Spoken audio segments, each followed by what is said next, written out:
कोई ngasi lilong bulletin ngai kai de gi hoje hoje oipa isingi imaina chongkhalakpa warning level hengalaga ai khoi lairiba sorok ani gi side lairiba leveling awang ba side te gi he namu hojik si ising si wangkhalakpani ado hojik ising si hanasu ai khoi august tha da mamang gi haukiba tha da so muk singi chaw si nongju gi akan ba nong lakpana mar mor kan da awa ba mayong kiba कोई मफम से लेजरी से Lilong तुरेल हनबी Darul Uloom Marcus हारिबा मफम अदुगी हेक ममांग मक्तदा अदुगा अवांग थंगबा side ओइरबना हारिबा दुकान अखोगे भैया इस्लाउद्दीन की दुकान मा पादुदनी हारिबा मफम से दसु होजिक इसिंग तुरेल की इमायसी चोंखलकपना मरम ओरगा सुमसुम लेपतना इसिंग सि चेंसिलकपने अदुबा होजिक से लेबा हाइथदुना मरी लेनेबा डिपार्टमेंट सिंग अमदी लोकल की एमएलए कोई ऑनरेबल एमएलए अलहास अब्दुल नासिर की साइड की हजिक लेबाक से पुबीरक्तुना यामना फजबा मोंगदा यामना कन्ना अखोई लेकाई सिगी लाइब्रेरीबा इसा इसा की युमदगी लाइब्रेरम बाइसनाव कया अमा थोपीरक्तुना हजिक से अकन मोंगदा इसिंग असि पल्लसिन नापननबगिदमक्ता अकन मोंगदा होनरी लंथेंगनरी अदुना लोइनना मसी मतम मतम की अखोई असुमलबा खुदोंथीबा मायोकनरबा मकुप अदुदा अदुमक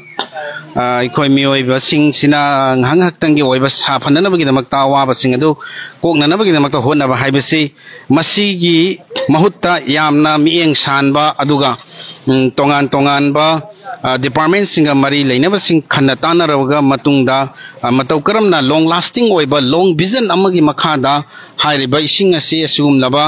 laibak thiningai oraba ising isau asi lakpa matamda nongju thagi matam lakpa matamda aikhoina matau karamna masi safagadaba mongda kangadagi amadi kannanabagi damakta honagba darka oi haibasi khoi khannaba chumbra haina aikoi miyamgi mafamda thamjai manamaduna hojik honariba se lekai sigi maru oiba chnau singna aikhoigi turel asigi nakanda nga iba pan macha singa sidegi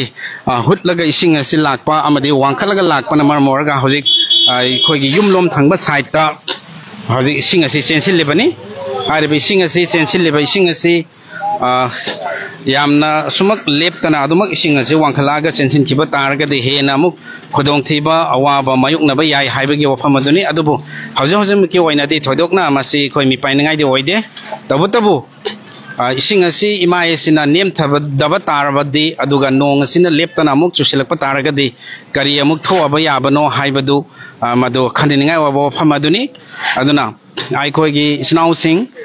yum yum da lebiri ba sing aduna mikup na hum sing na thokpirektuna ai khoi isa isa ge mapada thonganda turel gi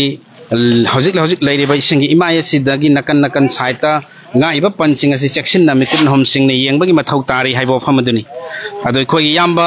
mingoina hangatarabada khoi yamba muhammad islauddin mahang masamak so hariba thabuk asi voluntarily thabuk sudana labirami ado yamba da matang kaigo mafam khara hangjege si hanamakta da bhayabu taram nokchari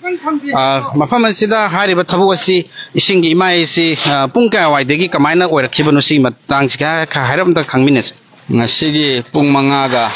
adai degi di yamna akiba phangna danger gi maktagi am wangna leiramba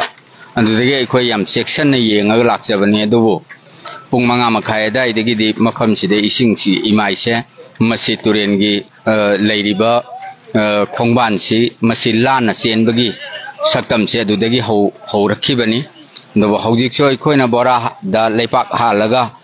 turen gi imai si naptana ekhoi kan hona jabani hojik phawbadadi ekhoi ising henbagi changse leptri adumak heli aduga masi lek thongal khudingmaki yumthong khudingmaki angang sing amasung ahalaman sing tholaktana masi yamna section yengbiri aduga tasengbadi ekhoina ningba kaibadi handaki ising ichause khosem na thohan bani haina ai haidaba ngamoi maramdi mamangda jun amasung july gi nongjuna maram oiraga lakhibe ising gi ichaududa turen gi imai amasung lambi sigi da leiriba turen gi phibal se neme haiba sarkar sina khangabani amasung mari leinaba department sing na mayek seng khangabani adumakta da su ngasi phawda leibak hapidaba aduga iroinana ngasi phawda praja miyam se wahallaga praja gi panganna ngasi phawda ngaktan leiba haibasi masi laibak thibani masi adugumlaba loisang singduna mari lainaba authority singna thawoidabadagi ngasigi ichauksida mayek sengna ikhoida awaba pibani haibada haimanba thoi haina laujai adumnadi oirabada lilongda leiriba praja miyam amasung manipurgi ising ichauna awaba nangaba mafam punamakki miyam singna thoktana magi leikai senabagi thabak lakpase masi aikhoi thamoida chauthokningai ni sarkar na tawdrabasu aikhoi leirina sarkar haibisi praja ni adubu aikhoi na semkiba praja gi government aduga authority do maduna tawraktrabasu aikhoi di thadokpa yaroi haidna aikhoi na leibak miyam gi chauraba sampati mangadra haibagi senajariba amasung thola iba naha sing bu thagasari haujik soi khoi thola aga masi senasi matung tarakpada adugum laba turen gi lonambal singse masi mayek sengna wangkhal hananabagi damakta akan khongjang changsin si haibasima thamjari yam nungai ado hojik leiriba fibam se masigi sida hena muk danger oiba yabagi khudong thiningai oiba yabagi condition da leibra maduga hojik suri basing ase laibak amadi bora gi darkar masi kyamu amaka hen ba darkar oribra natragana phatong gi darkar oribra amadi hariba darkar leiba pot khuding makte mafam masi makta da hojik mak loina available oirabra mafam masi di oxilaga leibirabra haibo pham dumaga loina na hariba si matam gi ising chawrakpa kholakpa sugumba leibak thiba tambangam da base masigi sigi long term vision da masigi kangadaba miyam da safagadaba masigi mayok nabya hadi khudong thiba sing de kannanabagi damakta kari tawhan janing bano haibedu mari le department da dum tanga bhayana marik chumna thambine na ba hangchai madrasa darulum horibi markaz ain hek leiri ba laikai si matam leiba khibete slide tawbanba adugumba laikai amani mafam amani hariba slide tawbuna maram oraga mafam se retaining wall mai ek sengna tawba tarabadi tung koina phagani haibegi wakhal dum an mamakta samjage mamang da so khoi matam gi sarkar da demand tawdana lakpani ngasi fawda retaining wall tawde amasung slide tawriba leibak se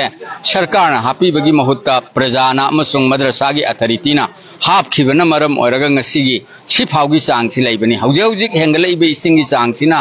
leptane hengalakpa haujik leiriba mong si helakpa tarabadi heliba mong si de henba taragadi aikhoi adukki matik khudong thiningai oibagi mong da lei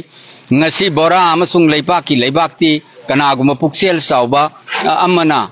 gari amakhak tharakpadagi madugi gari duna aikhoi leiba khara phangi haibagi damaktani bora amasung darkar leiba potsing se leikai sigi miyoi singna puthoga loina maksiji na ba ngaktani haibasima thamjage mari leinaba authority gi maikei dagi ding haujik phawbada hangaba amasung thirabagi wafam leite mase angak pamani haujik leiba khomjiliba amasung tasiliba yamna sauna pariba mafam sida JCB amasung leiba ki bora na chingba phakna chingba yauna ngakpa taragadi masigi khudong thiba isauna lau sing mangadaba masidagi chensin baduni yung kai thunggadaba mayam dudagi kanmangangani haina khalli adubu haujik leiriba sarkar gi authority gi maikai dagi leps leiriba makhoi gi maikai dagi aikhoida contact watliba sina mawongda changchalakpa taraba hena khudong thigani aduga hengalaiba isingi changse masi hanthadaba taraga su khudong thigani haibisima ai maikai dai thamjaki ado hojik thariba leibaksi dikhoi mari lerma department na tragana local MLA gi site gi oi ribra na tragana oi debra haibiduni masi hojik thari si department gi oibagi wafam dadi ikhoida hairamde ado aikhoi gi inaoma na hairam bagi matung ina honorable MLA na pirakpani haibagi wafam amadi hai gari ama khak lakhre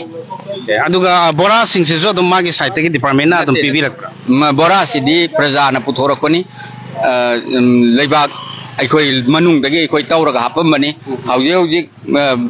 leibak khajik khaktang yendaba yadabna gari trip ama khak lakpanina gari trip tuni yelakpada khajik phangbase masidagi hapa hobadu khaktani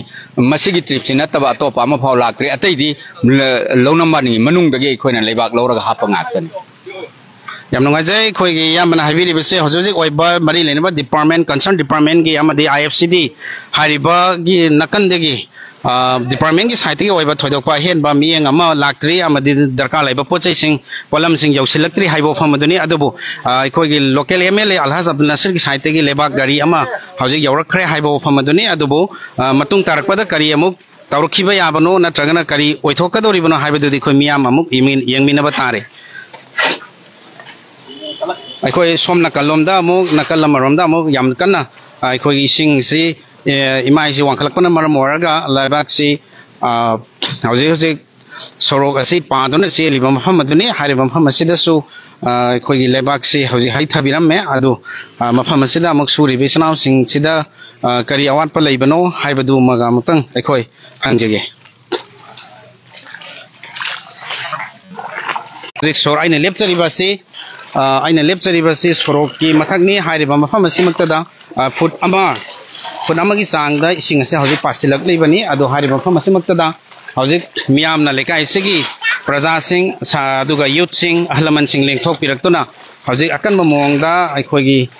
पल्लसि नापली अदुबु हौजिक main power अमदि दरकार लैबा material सिंग अदु यौबिरक्लब्रा अदुगा करी अवाटप लैबन हाइबदु अमतंग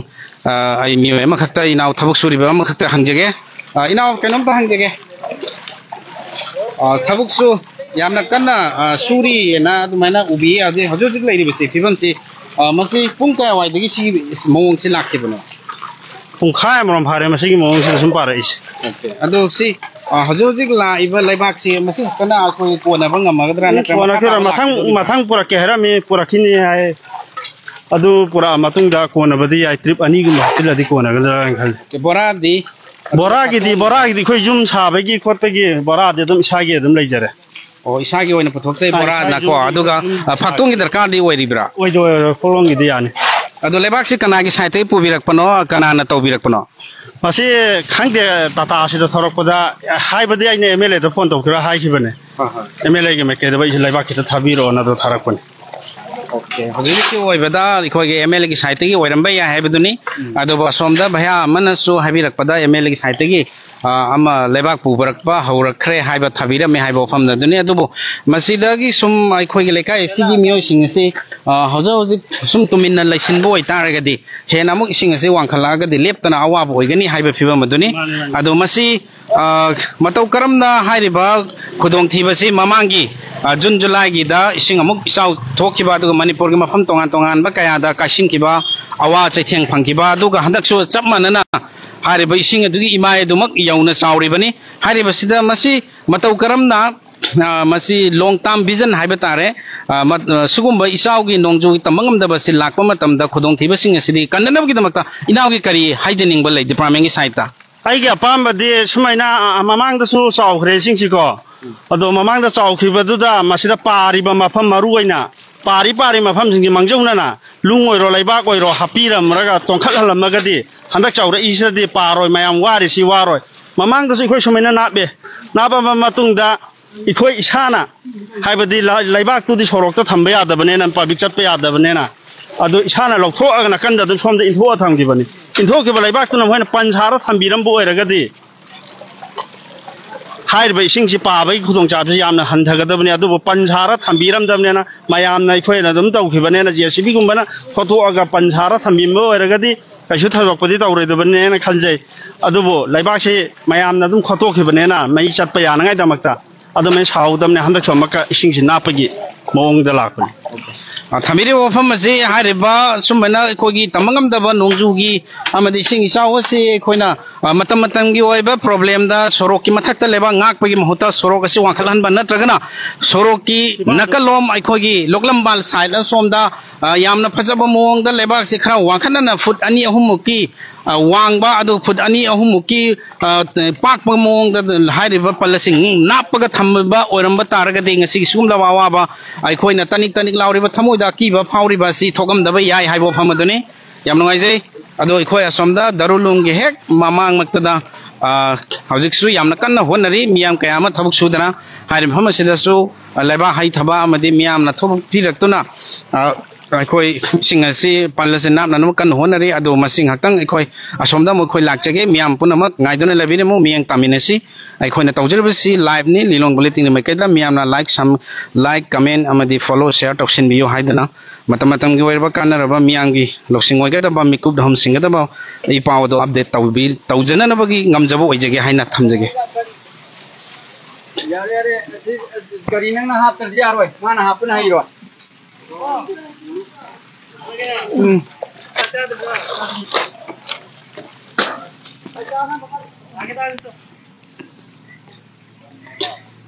अदु काय कान रे हम आपु फजन यारोय नाइ जोना हापन यारोय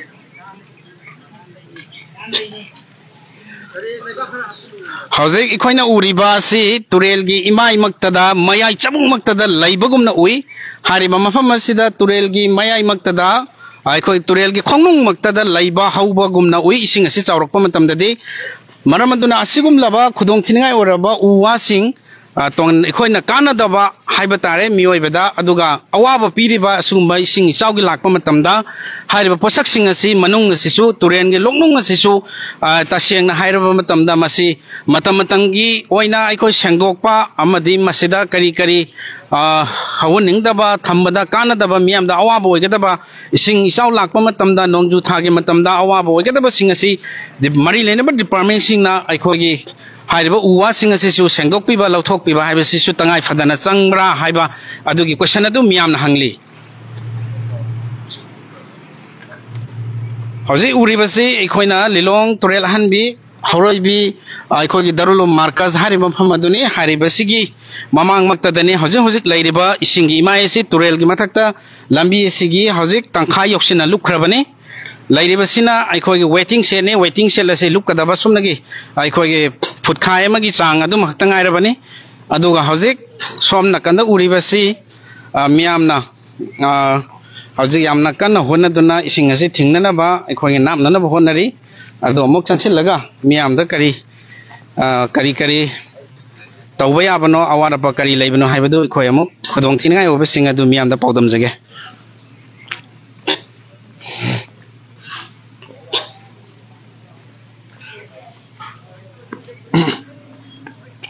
हौजिक हौजिक लैरिबसि अखोइगी लंबीगी मयाई तंखाई मक्तदनी पल्लसि नापलिबसि अदुगा लंबीगी मथक्तने हौजिक चेलेबे इसिंगी खोंजेलसि लंबीगी तंखाई अमा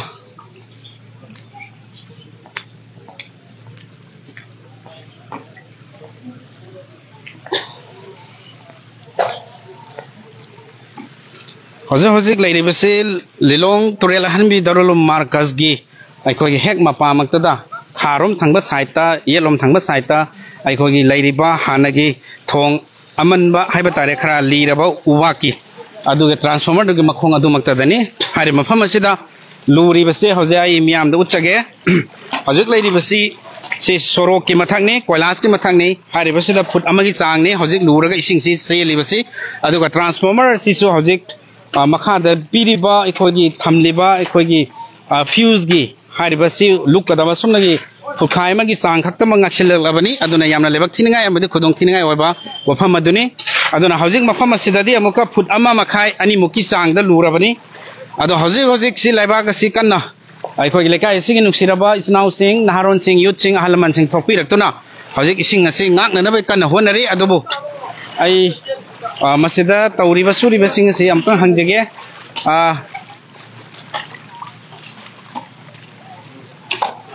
कईगुम हंजगे थबुकसु याम कन्न सुबीरी अदो हौजिकसि सुरिबजे पुंग कया वाइदगी सुमाइना इसिंगी फिबमसु ओइरखिबनो हाइबदु पुंग 10 अदुमैना ओइरखिमे 10 अदुइदगी पुंग 10 सोरोक्ता पाजिन बावरेसिदि पुंग 10 अदुइदनेबा मयासिदा हान ब्लाकमनि खंगेलि हंगलखिबा अदुना मरम ओइरगा ट्रांसफॉर्मर कई लुपचलकपा अदुगी लेबाक हौजिक थेंगना लाखिबा लेबाक तो तुम थिंगबसि अदो लेबाक से हौजिक कनागी मै कई दे लाइनो कनाना थाबिरेनो बोरा सिंग दरकार लेरबा बोरा अमदि लेबाक सिंग से बोरा सिंग सि मखोई डिपार्टमेंट की एमएलए ना ओरमाने एमएलए की साइट की लेबाक अमदि बोरा से हौजिक यहन बिरकले हाबनि अदो हारिबा पोसी हौजिक लेरिबा लेबाक से मसि खक्तना अखोई कोनबा ngमद्रा यारद्रा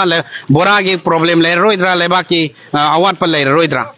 लाइबाक की प्रॉब्लम लाइखिगनी लाइबाक असला ट्रिप अनि लाखिने हाइबने अदु लागादी थिंगबसि प्रा लोइदा माले अदुगा लोइना ना हौजिक दरकार लैत्रे बोरा की हौजि लैरेबा तयारदा लोइना बोरा की अवाट पर लैत्रे अदु फक्तोंग की दरकार दि ओइब्रा फक्तोंग की दरकार लैखिगद्रा मफम सिदा फक्तोंग की सि कया कना दरकार ओइदा मानते अदुदि हौजिक एखोइना मफम सिमक्तदा डिपार्टमेंट की अमदी खोगी लोकल गे ऑनरेबल एमएलए अलहाज अब्दुल नसीर की साइड की मैकैदगी लेबाक से हौजिक थाबिरए लेबाक यौसलए हाइबदनी लोइनना अखोगी बोरा सो हौजिक यौसलकलबनी अदो हारिबा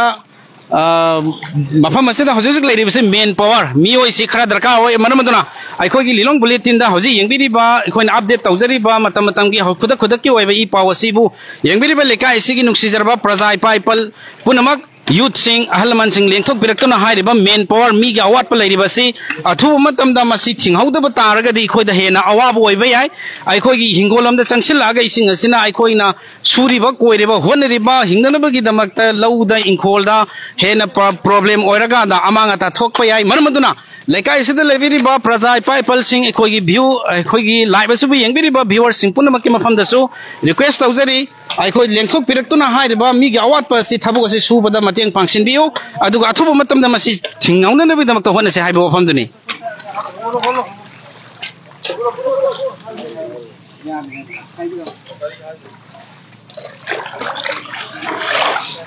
अखोई लेकाई सिगी यामना मरुओइबा हाइजबा तारे अखोई नाव मखक्तंग अखोई उनेजगे माचु मसामक थबो से यामना कन होनदना सुदना यावबिरमे अदु हौजिक लेरिबा फिबम असिदा मसी सोरो की मयाई मक्तदनी खोइन थोलेबा लेबागसी हारिबा पोसगसी मतम मतंगी सुमाइना खंगहौदबा तमंगमदबा नोंजूगी मतमदा आइखोगी इसिंग इचावसी लाकपा मतमदा सुमाइना इसिंग जी थोनबा लेबाग सेमबा लेबाग पनगाकबा अमुक इसिंग इसन मयंग अमुक तारगा लेबाग से अमुक खोतोकबा हारिबा प्रॉब्लम से मसीगी सिना तुंग कोइना चनबा यागदोरिबरा नत्रगना मसी मतौ करमना लॉन्ग लास्टिंग ओइबा लॉन्ग विजन ओइबा मोंगदा करी तौबा याबनो हाइबा सजेशन त तंबियो मसी पुनमक्सी इसा इसाना सेक्शन बम से दरकार ले अदुगा नेचुरल कैलामिटीज हाइबसिदी थिंगमंगमदबनिना पुनमक लागी हुकुम होइबनिना अखोय मसेल prevention is better than cure हाइबनिना सेक्शन मिनबम दरकार ले अदो हारिबा मवोंग से थवोंग से मसी तुंग कोइना लास्टिंग ओइना अखोय सननबगी सुगुम्बा अवाबा मयंगरिबा मिपाइनगाय ओइबा पोसी ओइदने रुइदमक्ता करी तौजा हनिंगबा सरकार की मैकैदा करी अपील अमदी रिक्वेस्ट हाइबदो अमक्तंग मोनमता थम्बियुने होजिक की प्यार लैबनिना अदुमक्की दे दो होजिक तौबा याबसे केंद्र ऑनरेबल एमएलए प्लान बुदी लेरे तुरेल गी रिंग बान सिंगसी खितंग थोंगतपम दरकार लेरे होजिक की फिबम जिगा हाइर और याम नुंगाइजे खोई इनाउना थम्बिरिबसे अखोगे लोकल के ऑनरेबल एमएलए की प्लान दा हाइरब तुरेल की लोकलंबान साइड अनिमक से वांखतना फुट अनि अहुम मुकी चांग दा वांखलन बा पाक पसु फुट अनि अहुम मुकी चांग दा पाखल लगा हाइरब इसिंग की इमाइ से तंबंगम दबा खंगौदना लाइबा इसिंग से ngangnanabagi damakta adugi plan ama subsoi soidana mangna sillaga lairabani adubu hojik pyar ge oiba system oibani na madu matung tarakpada kari tawrakhiba yabano haibadu khoi muk miyam ne yengminnasi ngamina khiba tare masine hoje hoje oreba ikoi lilong turel ahanbi gida laibak thinangai oiba madi mipainangai oiba adu naba mafam hairagadi khwai gi danger point se lilong turel ahanbi darulu markaz gi da lairiba phim masine adu hoje hoje uribasi aina lepchoibase sorok ki mathang ne hairiba mathak sidani chelebi sing asi adu lubana foot amagi chang mathakta ama makhagi chang da wangna lairabani aduna hoje hoje aikoi miyam atokpa thoidongna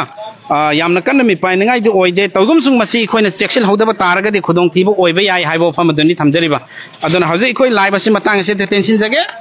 cameraman amade lirong bulletin mafam asi da tension nanwa tawjage aduga matung tarakpa to pa jaga mafam amada amuk darka laibado miyam da amuk paudam jage amade information mit nakong singnana ba hona jage hairaga thamjari thank you